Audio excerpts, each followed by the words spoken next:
first impression mo sa akin? Kasi curious sila eh. Nung una kitang na-meet sa The Voice, alam ko na agad na madaldal ka. Tama naman. Tapos, nung mas nakasama na kita, aba, totoo nga. Totoo nga. Oo, totoo nga. Pero, alam niyo si sister, sobrang siya, like, napaka-jolly niyang tao.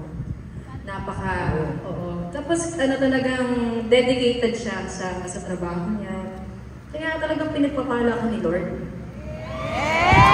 God bless. God bless. Sa akin, anong impression mo? Oo. Siyempre, ang ganda ng sinabi mo sa akin. Dapat babalik ko. Mag-iisip ako ng mas maganda doon. Si Julie, nung na-meet ko to, sabi ko, sikat na artista to, baka hindi ako pansinin nito.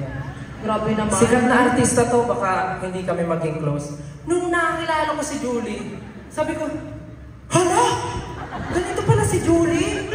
Kung akala niyo lang, minsan nakikita niyo, seryoso siya. Aba guys, may kalok din talaga to sa sa sarili. Sobrang, pag magkasama kami sa practice, iniisip ko, lagi siyang busy, laging may kausap. Pero hindi, alam mo sa gilid, kumakain. Mamaya pagbalik ko, nasa kabilang side, kumakain. Kabilang side, kumakain na naman.